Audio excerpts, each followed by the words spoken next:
Capítulo 53. Era apenas meio-dia, mas eu sentia que estávamos chegando perto de alguma coisa, e isso me deixava nervosa. Finn estivera assoviando sem parar, e Eben continuava cavalgando em frente, para depois voltar logo em seguida. Talvez estivessem revigorados por causa da mudança no tempo.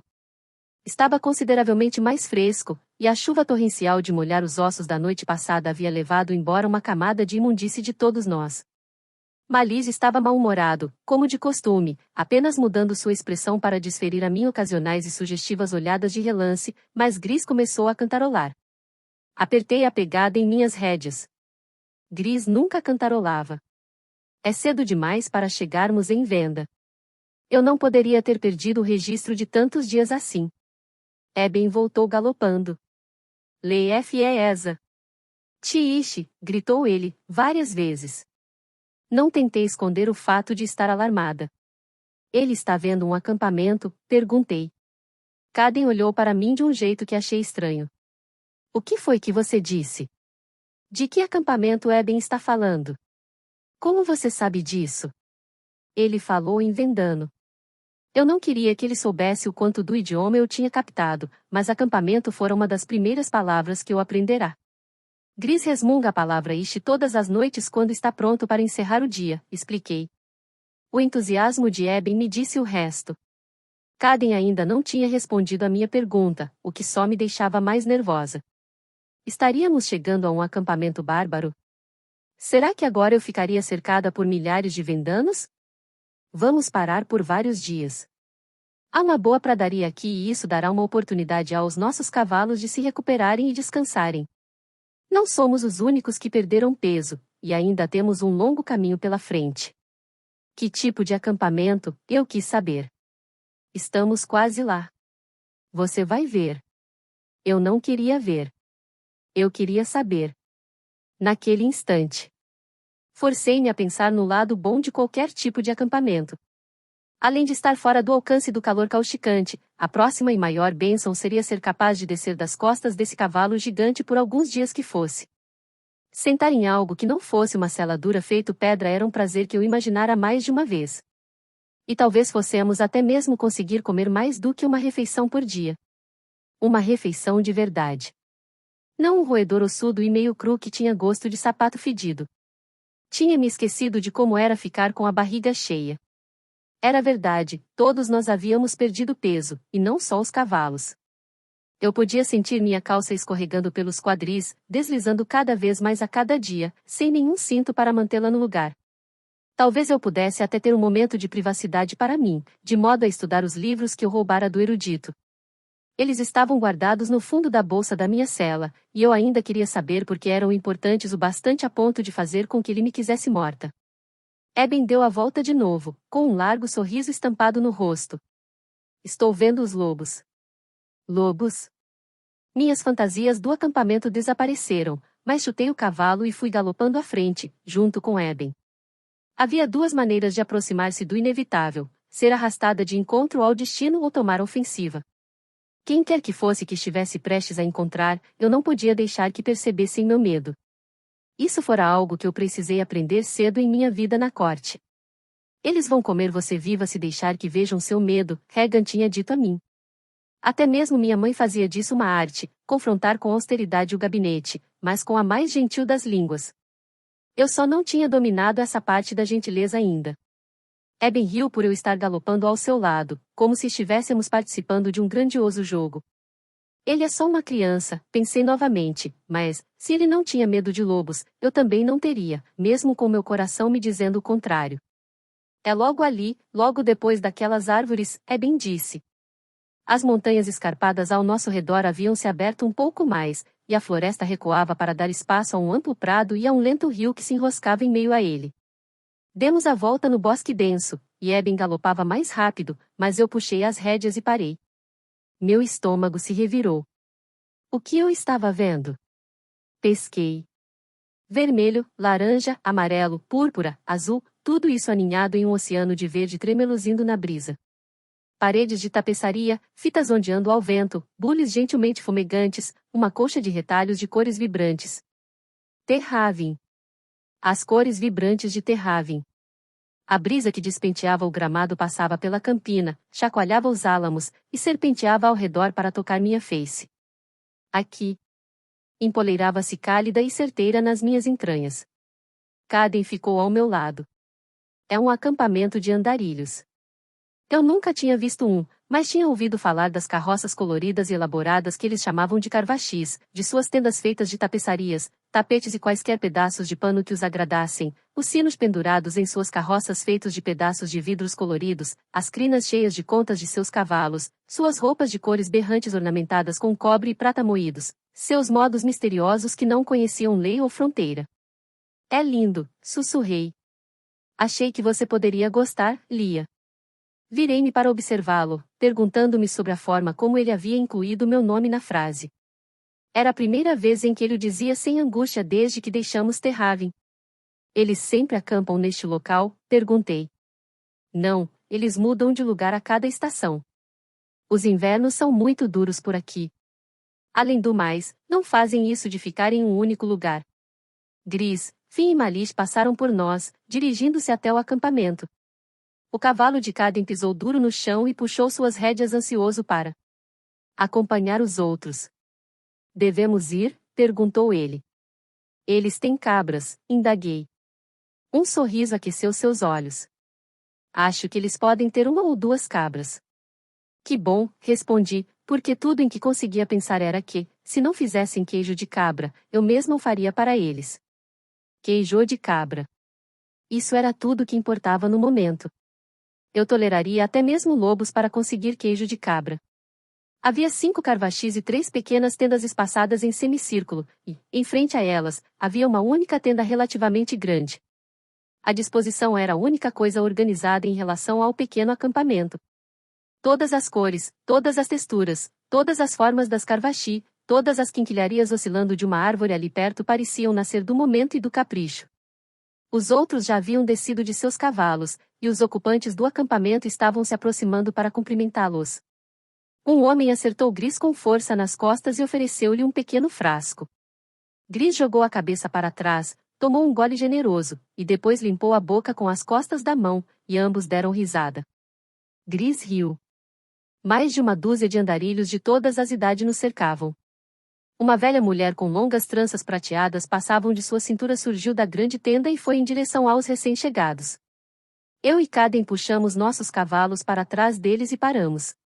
Cabeças viraram-se para nos observarem, e sorrisos desapareceram momentaneamente quando me viram. Abaixe-se, Caden disse em sussurro para mim. Tome cuidado com a velha. Tomar cuidado com uma velha mulher quando eu tinha como companheiros assassinos cruéis? Ele não podia estar falando sério. Deslizei do meu cavalo, fui andando e me pus de pé entre Gris e Malish. Olá, falei. Meu nome é Lia. Princesa Arabella Celestine Dris Gezelia, primeira filha da casa de Morrigan, para ser precisa. Fui raptada e trazida até aqui contra minha vontade, mas posso colocar tudo isso de lado se vocês tiverem um pedaço de queijo de cabra e uma barra de sabão para me emprestar. Eles ficaram boquiabertos, mas então a velha mulher com as tranças prateadas passou pressionando os corpos que se aglomeravam. Vocês ouviram a menina, disse a mulher, com sotaque pesado e tom impaciente. Alguém arrume um pouco de queijo de cabra para ela. O sabão pode ficar para depois. Eles irromperam em gargalhada com minha apresentação, como se fosse alguma história selvagem, e senti mãos no meu cotovelo e nas minhas costas, uma criança puxando e empurrando minha perna, todos me levando até a grande tenda no centro do acampamento. Eu me lembrei de que eles eram nômades, e não vendanos, não tinham aliança com reino algum. Ainda assim, eram mais do que amigáveis com esses bárbaros. Eles os conheciam bem, e eu não sabia ao certo se tinham acreditado ou não em mim. Eles podem ter dado risada, mas notei a longa e sem graça pausa antes de a risada vir. Deixaria isso para depois, por ora, exatamente como falei que faria. Comida vinha em primeiro lugar. Comida de verdade. Meus deuses, eles têm mesmo queijo de cabra. Beijei meus dedos e ergui-os aos céus. A parte interna da tenda estava disposta da mesma forma que a parte externa. Era um apanhado de tapetes e tecidos floridos cobrindo o chão e as paredes, com almofadas de tamanhos diferentes ladeando o perímetro. Cada uma delas era única em termos de cor e padrão. Vários lampiões de vidro, todos diferentes entre si, pendiam de postes nas tendas, e dúzias de ornamentos estavam pendurados nas paredes de tecido. Eles fizeram com que eu me sentasse em um travesseiro macio e cor-de-rosa, e meus cílios se agitaram, pois minhas nádegas tinham esquecido o que era conforto. Soltei um suspiro e cerrei os olhos por um instante, deixando que a sensação tivesse minha atenção completa. Senti meus cabelos sendo erguidos e abri os olhos com tudo. Duas mulheres os examinavam, erguendo mechas e balançando as cabeças, empáticas. Neu, disse uma delas, como se alguma grave injustiça tivesse sido perpetrada contra meus cabelos. Chalutor liperal entri noivoix, disse a outra. O que elas falavam não era bem vendano, mas também não era morriguês. Parecia reminiscente de ambos, pontilhado de outros dialetos, mas, bem, eles eram nômades, andarilhos, e obviamente reuniam coisas, só de ver a tenda deles. Parecia que também colecionavam idiomas e os costuravam, usando todos juntos. Balancei a cabeça em negativa. Sinto muito. Não estou entendendo. Elas voltaram prontamente a falar em um idioma que eu entendesse, sem pestanejar. Seus cabelos precisam de muitos cuidados. Ergui a mão e senti o emaranhado do que uma vez foram meus cabelos. Eu não os penteava havia dias. Não parecia ser importante. Fiz uma careta, pensando que devia provavelmente ter a aparência de um animal selvagem. Como uma bárbara. Uma delas esticou a mão para baixo e abraçou meus ombros. Não precisa se preocupar. Vamos cuidar de você depois, como Diara mandou, depois que você tiver comido. Diara? A velha. Assenti e notei que ela não tinha vindo até a tenda com as outras. Caden e o restante dos homens também não tinham entrado ali, e quando perguntei onde estavam, uma mulher belamente redonda e com grandes olhos negros como um corvo disse: "Ah, os homens, eles pagam seus respeitos ao deus do grão primeiro. Nós não os veremos tão cedo." Todas as outras deram risada. Era difícil para mim imaginar Gris, Malice e Finn pagando seus respeitos a alguém. Caden, por outro lado, tinha prática no engodo. Ele cortejaria o deus com palavras doces em um instante, enquanto tramava roubar seus olhos pagãos no instante seguinte. A aba da tenda se abriu e uma menina da idade de Eben entrou com uma grande bandeja e colocou-a a meus pés. Engoli em seco. Meu maxilar doía só de olhar para a comida. Em pratos. Pratos de verdade. E os mais minúsculos e belos garfos com padrões de flores circulando seus cabos. Eles viajavam surpreendentemente bem. Fitei um prato de queijo de cabra, um pequeno dedal de porcelana com mel, uma cesta com tortas amanteigadas, uma grande tigela de sopa de cenoura e um montinho de fatias crocantes de batatas salgadas. Esperei que alguém se servisse primeiro, mas todas ficaram ali sentadas, com os olhares fixos em mim, e por fim me dei conta de que aquilo tudo era para mim. Entoei um rápido memorial, por respeito, e comecei a comer. Elas ficaram conversando enquanto eu comia, às vezes no próprio idioma delas, às vezes no meu. A jovem menina que havia me trazido a comida me disse que se chamava Natia e me fez uma dúzia de perguntas, que eu respondi entre uma mordida e outra. Eu estava faminta e não tentei esconder isso, lambendo os dedos e suspirando a cada bocado delicioso que comia. Em determinado ponto, achei que pudesse chorar de gratidão, mas o choro teria interrompido meu banquete.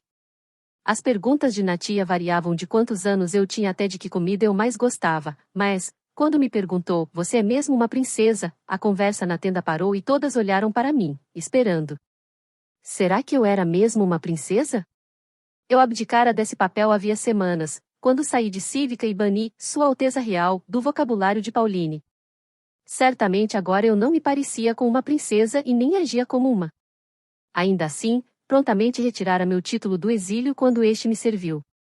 Lembrei-me das palavras de Walter: "Você sempre será você, Lia." Peguei o queixo dela e o segurei com a mão em concha, assentindo.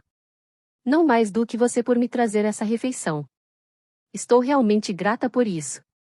Ela sorriu e abaixou seus longos e escuros cílios, com um rubor aquecendo suas bochechas.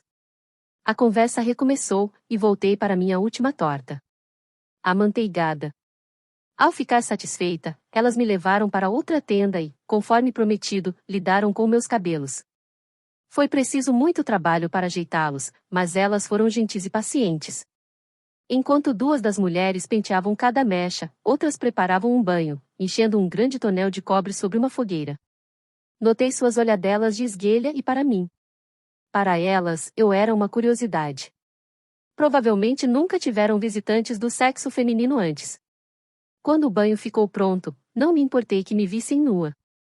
Tirei as roupas e me molhei, fechei os olhos e deixei que esfregassem seus olhos e ervas na minha pele e nos meus cabelos, e rezei para que, se era para eu morrer naquela jornada, que fosse naquele exato instante. Elas ficaram curiosas em relação ao meu cava, referindo-se a ele como sendo uma tatuagem, o que percebi que era mesmo aquela altura. Não havia mais nada de temporário.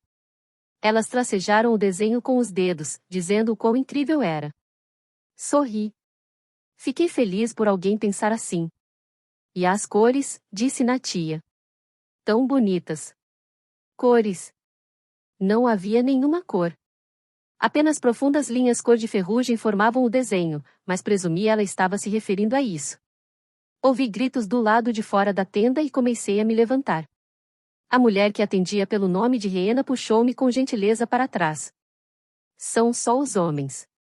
Eles voltaram das águas termais e estão pagando seus respeitos, embora seus tributos provavelmente terão continuidade no interior da tenda noite adentro. Eles eram tipos mais reverentes do que eu havia pensado. Os barulhos ruidosos pararam, e voltei ao luxo do meu banho. Odiava a ideia de colocar meus trapos imundos de volta, mas, depois de me secar, as mulheres começaram a me vestir com suas próprias roupas, erguendo várias saias, xales, blusas e contas como se estivessem vestindo uma criança. Quando terminaram, eu me senti como uma princesa de novo, uma princesa nômade. Rena colocou um chale azul sedoso com um elaborado trabalho de contas prateadas na minha cabeça, centralizando-o para que um V de contas pendesse de minha testa. Ela deu um passo para trás, com as mãos nos quadris, para analisar seu trabalho. Você agora parece menos uma loba e mais uma verdadeira membro da tribo de Gaudrel. A tribo de Gaudrel? Virei a cabeça, baixando o olhar para o tapete florido. Gaudrel. Parecia tão familiar, como se o nome tivesse passado pelos meus lábios antes. Gaudrel, sussurrei, testando a palavra, e então lembrei. V. Feira da Clara ao Gaudrel. Era esse o título de um dos livros que eu tinha roubado do erudito.